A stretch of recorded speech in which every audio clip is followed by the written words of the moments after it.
What is up, everyone? Raire here, and welcome to Dirty Bomb. What? You're playing Dirty Bomb, but it doesn't you can play anymore, you liar.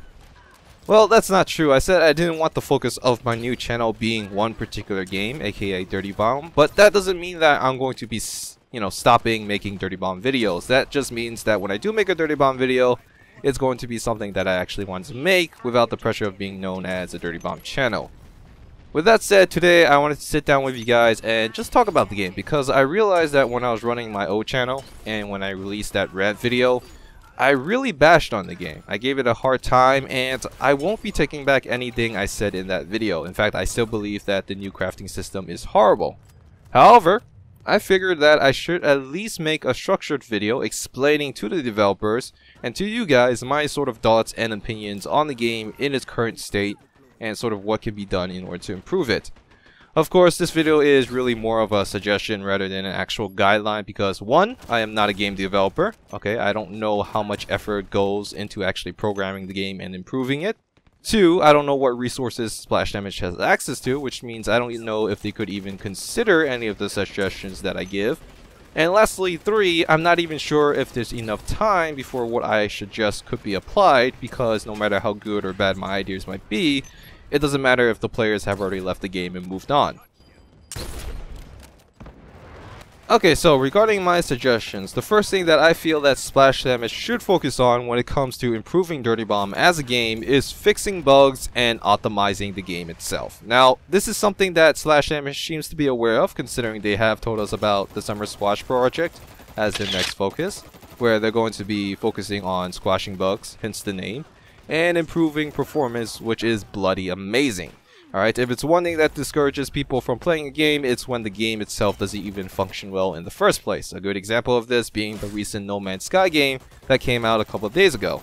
So yeah, in my personal opinion, I feel like we are already off on the right track when it comes to improving Dirty Bomb as a game.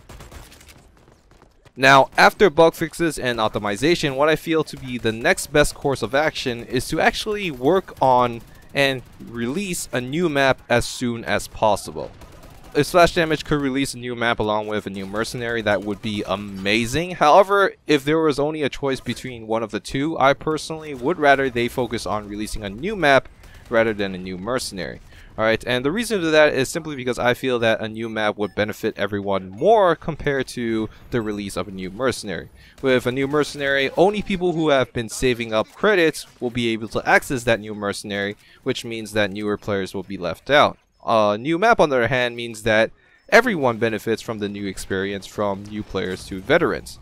And the thing is, when it comes to a new mercenary, I think I can also say that not everyone would be necessarily excited about a new mercenary, because the mercenary itself would have to appeal to the player in terms of designing gameplay in the first place for them to even buy that mercenary and actually try it out. In terms of a new map, however, they would actually have to try out the map in order to figure out whether or not they like it compared to a new mercenary. You know, you could just read the description and say, oh, I don't really like the abilities that this new mercenary has, so I'm not going to buy it. With a new map, however, you really can't just read the description and say, oh, I don't like this new map. You actually have to play on it to figure all of that out. And after that, that's pretty much about it. Fixing the bugs, optimizing the game, releasing a new map as soon as possible, and then after that, Splash Damage can decide the next course of action, whether it be releasing a new mercenary, reworking the loadout system. And the thing is, the part that I want to talk about here, because you might have noticed that I didn't really say anything about the new loadout system, and the reason for that is simply because I feel that Splash Damage has no intention of changing the system. To which, you know what? I'm gonna say that's fine. Alright, I believe once the system doesn't work out, they will see that and they will actually change it. And if it does work out, it just means that we, the players, were wrong and that Splash Damage made the correct choice by changing the new loadout system. Either way, I don't see how anything I could say at this point could get them to change their mind. So while I hate the new loadout system, I do wish it the best of luck, and we'll see how it plays out from now on till the future. One thing that I hope will change when it comes to Splash Damage is that they will become a lot more transparent with what they're doing to the game. talking about updates to map progress, you know, estimated release dates, not just the typical, oh, it's coming out soon, just wait for it guys, it's coming out soon. I want to avoid a system where we don't know what's going to be changed until the change actually happens. Alright, and honestly, it's not that hard at all. It could be something as simple as saying, hey guys, we think that this mercenary is a bit too strong compared to the other mercenaries that we have in this game. So here are some of the changes that we are considering in order to improve the situation. And the thing is, I want them to announce it publicly to everybody who plays the game, not just to the few selected people who are in the private test servers. Because the thing is, if you are in the private test servers, we get to know what changes are happening before it actually gets released into the game that everyone else is playing. But the thing is, we are kept under NDA, right? So even though we know that the changes are coming, we can't share it to the majority of players, which means that splash damage is really just getting the opinions of a few selected people rather than the majority of players who are actually holding the game up and actually playing it because they really enjoy the game that Splash Damage has made.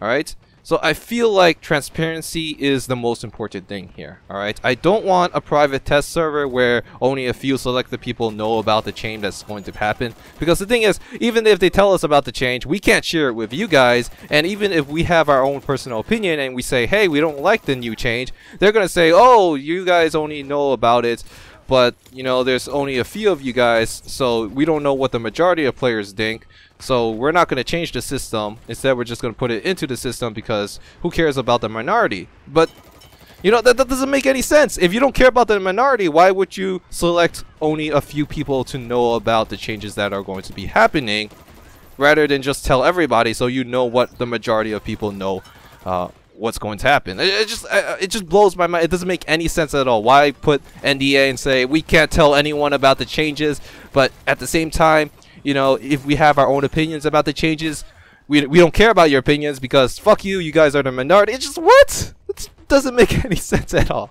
Sorry, I'm starting to rant.